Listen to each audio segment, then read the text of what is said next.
Alcohol was rough with me when I'd go on the road because there was nothing. I had no I wasn't getting home to wife or kids. And in the early years of stand up, I was Mitch Hedberg's opener. And I went out. I had my runs. I went out with Dave for a tiny bit. So with Chappelle, I got to be with him right when he came back from Africa. Yep. That's when I stopped being with him. I started.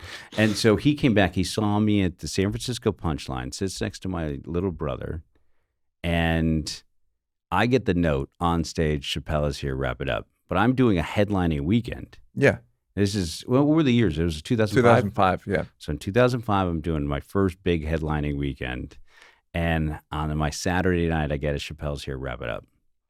And in my mind, I'm like, I'm going to do my best 20, and then I'll go. Yeah. And so I had a closed super strong. He's next to my little brother, Dante, and he goes, who the fuck is this guy? And Dante goes, this is my brother. And so he loved me for seeing me do well. Then we went down to the store, and I knew that Mitzi was going to try to put up John Caparulo. So I walked backstage at the store, just having done this weekend with him. Walked backstage to see Jimmy the door guy or whatever, somebody blocking it. And I go, hey, Jimmy, like that. And I walk right by him, and I go sit in the green room. And no one was in it. And then Rick Greenstein came in. And then a couple people filtered into that green room. And I knew what Dave was going to say. And Dave walks in, and he goes, "Ow, man!" He goes, you want to do a guest set? Yeah. And I go, I'd love to. And I went out and did 7, but that was in front of Eddie Murphy. Yep. Bruce Willis. Eddie Murphy was sitting next to Bruce Willis. It was crazy. And it's like a painting. Dude, Leonardo DiCaprio. Yep. Joaquin Phoenix. Who else? A ton of people remember seeing Kenya Barris years later. He's like, I was at that show. He fucking killed. So, and that's when I was doing a ton of stand-up. So when I was really like out and practiced, and hitting those rhythms that we talked about, like it was all working and it was great. And I got this little standing ovation, and System of the Down was like, can I get your phone number? Like those guys wanted to like hang out. Like it was crazy. How can we learn from you? Yes, no. That was when that song, Yeah. like everything was so cool. Like, and I was talking about, I had this bit about Armenian babies, so they thought that was like amazing because they're all Armenian. So went out with Dave. I went out with Daniel Tosh, who I think is a very incredible comedian.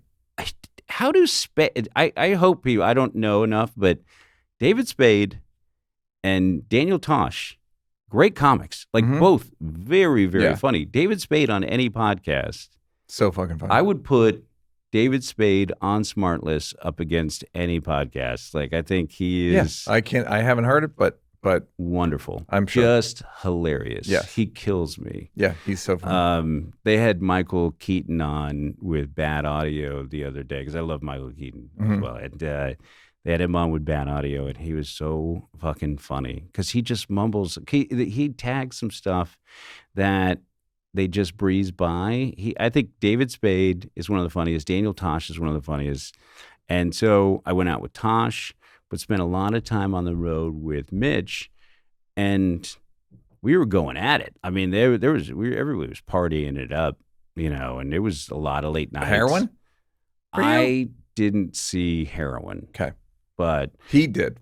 He did. And he put it in his body. Yeah, it was tricky, and I really, cared a lot about him. He was great. It's like, that was tough. And then, again, we've seen so many comics do this, like Geraldo, and like go down this path of. My uncle, when I first started, said, "Hey, watch out for the nightlife. Like we have free booze everywhere we go." Yeah. So alcoholism runs rampant because now we got these guys that can sleep till 2 p.m. every single day. And if you don't have any self-control, you're in deep shit. Because I have free liquor and people that want to party with me nonstop. I remember going to the Comedy Store. Remember that Taiwanese cop, Huck, that used to work there? What, really? That was my I didn't get until 08, really. Okay. So they used to think I'd roll up on a Tuesday. He knew I liked Crown Royal. The liquor rep gave him a special bottle of Crown Royal. He'd see me coming through. Like if I was standing in the entranceway, he'd see me through the double doors and start pouring a shot. And I'd be like, Huck, it's Tuesday. Yeah. It's Tuesday. No, I can't. And so, and then Listen. yeah. So it's easy to be a drunk. So, okay. And I drank on the road. Go back to grief. Back to grief. So how did you figure it out? I think when I really started, I identified that as the problem, that I was still not over my dad's death. And this is like, I think going to the doctor, I did not feel well. And she said, do you think people in your family mask depression with drugs and alcohol? And I said, I'm Mexican and Sicilian. You bitch. Yeah. No, I go, yes, 100%. She goes, does anybody in your family drink? And I go, 100% of the people drink. I go, the kids drink. Everyone drinks. Everyone gambles. We have such addictive personalities on both sides. Cockfights. You know what these people are doing. I don't fucking doubt it. Like, yes, I want to see that. I did a Daily Show piece about cockfighting. And, in Puerto Rico? They used to have it openly in Puerto Rico. I went to, it was in Louisiana. Mm-hmm. But they were trying to call it chicken boxing, and they were trying to put little tiny boxing gloves on. And I went out I had a guy, it's a Latino guy in a suit driving through rural Louisiana, had a guy run after the car, like looked at me, saw and started running after the car. And then I was like, go, like you ever just run at your vehicle? And then went to a farm deep in the middle of nowhere where they were clearly cockfighting. And I go, hey, fellas, if these two chickens were to go at it, roosters, whatever they were, I go, who wins? And I go, if it was real. And he goes, if it was real. Like, I was like, oh, it's real. These guys are fighting dogs. It was horrible. Yeah. But the addiction on the Sicilian and sort of like, family history, like, of Mexican and Sicilian, I got it bad on both sides. And so it's important for me to keep that shit in check. How did you figure the dad stuff out? You just took the time?